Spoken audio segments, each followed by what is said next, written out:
कहानी की शुरुआत में हम देखते हैं साल 2050।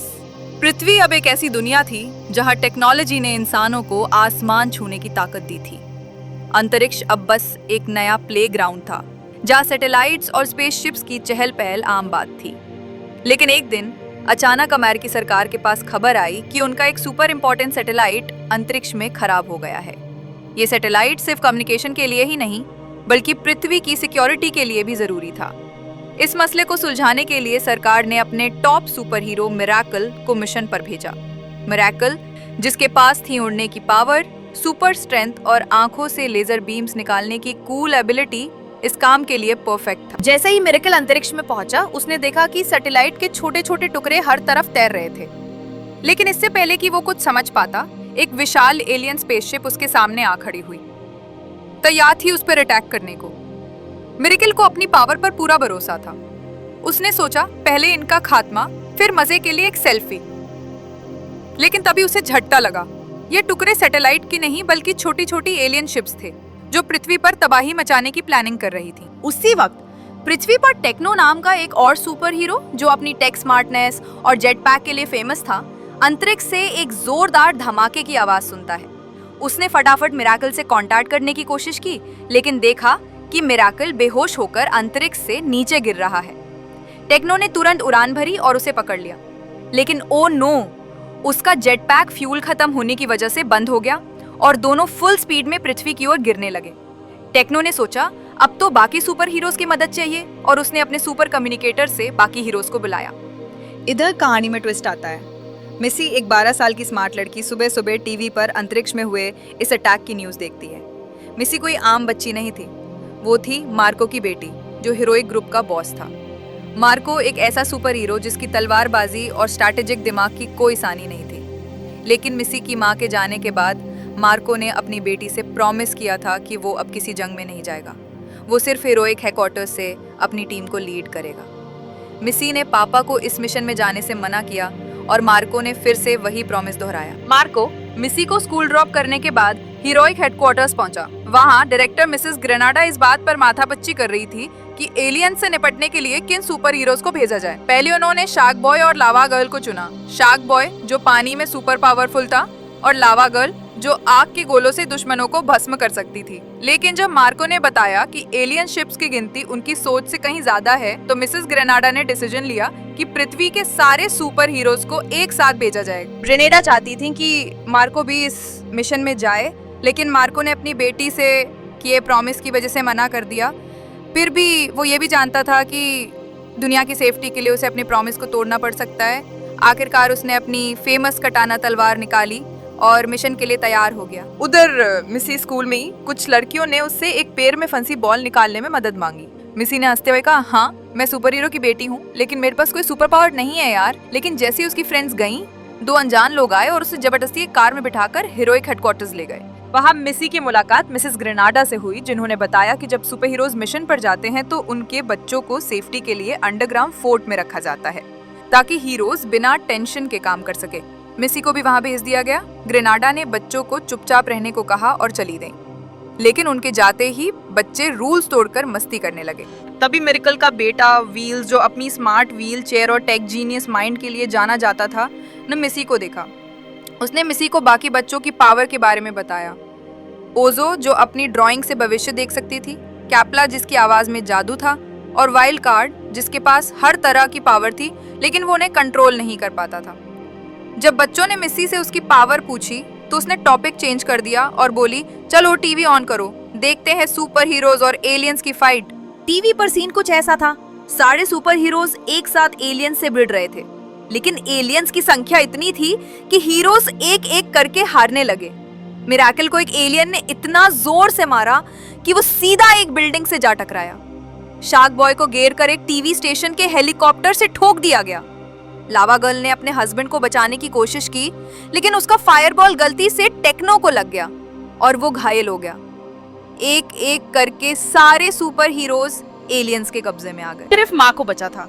वो जानता था कि अकेले इतनी बड़ी एलियन आर्मी से नहीं लड़ सकता। उसने अपने स्मार्ट ब्रेसलेट से मिसी को अलविदा मैसेज भेजा और एलियंस की ओर कूद पड़ा, लेकिन जल्दी उसे भी पकड़ लिया गया। पृथ्वी पर मायूसी छा गई। प्रेसिडेंट ने टीवी पर अनाउंस किया कि एलियंस का मैसेज आया है, सभी इंसानों को सरेंडर करना होगा वरना वो पृथ्वी को तबाह कर देंगे। टाइम लिमिट सिर्फ 3 घंटे।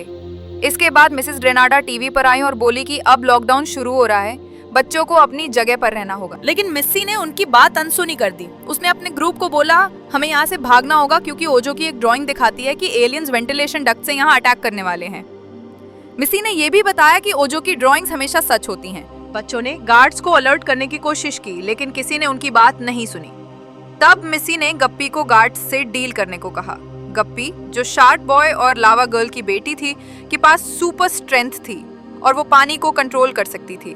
उसने गार्ड्स को पलक झपकते चित कर दिया, लेकिन एक गार्ड ने इमरजेंसी बटन दबा दिया जिससे सारे दरवाजे ऑटोमेटिकली लॉक हो गए। तभी एलियंस वेंटिलेशन डक्ट से अंदर घुस आए और वाइल्ड कार्ड को पकड़ लिया। मिस्सी ने रिवाइंड को टाइम बैक करने को कहा, जिसके पास टाइम रिवर्स करने की पावर थी।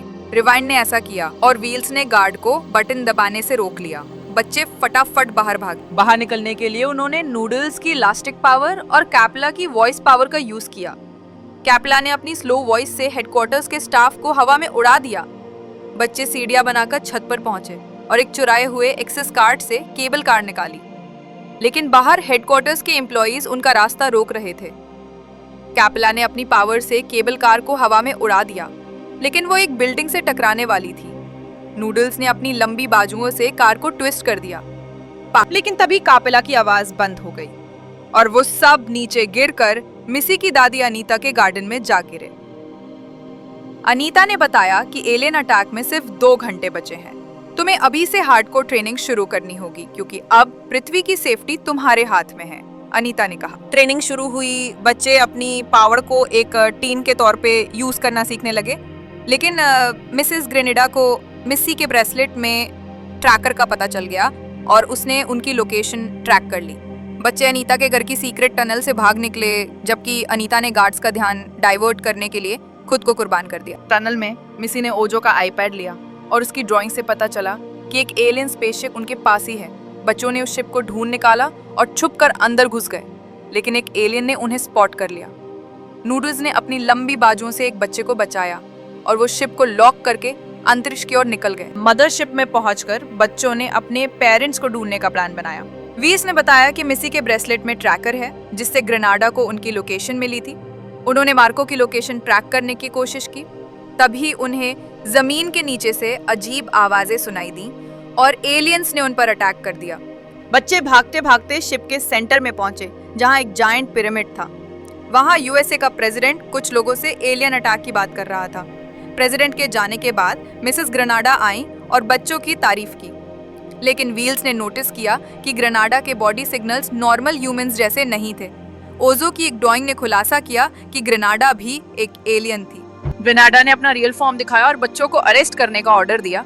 उन्हें एक हाई सिक्योरिटी जेल में बंद कर दिया गया। जेल में पानी नहीं था तो गप्पी अपनी पावर यूज नहीं कर पा रही थी। मिस्सी ने सबको अपने पेरेंट्स से न मिल पाने की उदासी में रोने को कहा। उनके आंसुओं से गप्पी ने एक चाबी बनाई और जेल का लॉक खोल दिया। अब सिर्फ 18 मिनट बचे थे। मिस्सी ने सबको पिरामिड की ओर ले जाने को कहा, लेकिन वाइल्ड कार्ड पहले अपने पेरेंट्स को छुड़ाना चाहता था। वो फेस मेकर, जो किसी का भी चेहरा कॉपी कर सकता था, को लेकर अलग चला गया। दोनों में झगड़ा हुआ और वो अलग अलग रास्तों पर निकल गए। ग्रेनाडा ने कैमरे से उनकी फाइट देख ली और वाइल्ड कार्ड को पकड़ने का प्लान बनाया, क्योंकि उसकी अनकंट्रोल्ड पावर खतरनाक थी। लेकिन असल में वाइल्ड कार्ड और फेस मेकर ने कपड़े स्वैप कर लिए थे। ग्रेनाडा ने गलती से फेस मेकर को पकड़ लिया, जबकि वाइल्ड कार्ड कंट्रोल रूम में पहुंच गया। मिस्सी ने बताया कि उसने टनल में ओजो की ड्राइंग से जान लिया था कि ओजो भी एलियन है। उसने वाइल्ड कार्ड के साथ मिलकर यह प्लान बनाया था। अटैक में सिर्फ 2 मिनट बचे थे और वाइल्ड कार्ड ने पिरामिड का सिक्योरिटी शील्ड हटा दिया, लेकिन ओजो ने अपने पेन से एलियंस बनाना शुरू कर दिया जो आईपैड से जिंदा होकर बाहर आने लगे। मिस्सी और उसकी टीम ने full on fight mode on कर लिया। गप्पी ने लिक्विड मेटल से एक मॉन्स्टर शार्क बनाई जो राक्षसों को चबा गई। मिस्सी ने नूडल्स को एक रस्सी बनाने को कहा और राक्षसों को खाई में गिरा दिया। व्हील्स ने नूडल्स को एक सर्किट प्लेट दी जिसे पिरामिड के इग्निशन चैम्बर में लगाना था, लेकिन ओजो ने एक राक्षस की बाजू बनाकर सर्किट गिरा दिया। एक लड़के ने खाई में कूदकर सर्किट उठाया और वाइल्ड कार्ड ने उसे टेलीपोर्ट करके बचा लिया। आखिरकार नूडल्स ने सर्किट चैम्बर में फिट कर दी और पूरी मदरशिप हिलने लगी। तभी पिरामिड के सेंटर में एक होल खुला और सारे सुपर हीरोज बाहर आए। ओजो ने शॉकिंग खुलासा किया कि यह पूरा एलियन अटैक एक टेस्ट था। इसका मकसद था ये चेक करना कि बच्चे एक टीम बनाकर मुश्किल हालात में काम कर सकते हैं या नहीं। ये एक ट्रेनिंग सेशन था जो उन्हें फ्यूचर मिशंस के लिए रेडी कर रहा था। सारे बच्चे टेस्ट में पास हो गए। ओजो ने मिसी और उसकी टीम के साथ मिलकर दुनिया भर में कमजोरों की मदद करने का फैसला किया। अंत में सारे बच्चे अपने पेरेंट्स से गले मिले। पृथ्वी फिर से सेफ थी। ये कहानी सिर्फ सुपर हीरोज की नहीं, बल्कि उन बच्चों की थी जिन्होंने अपनी हिम्मत, स्मार्टनेस और टीम वर्क से पूरी दुनिया को बचा लिया। वीडियो पसंद आई तो लाइक करके सब्सक्राइब कर लेना। मिलते हैं अगली वीडियो।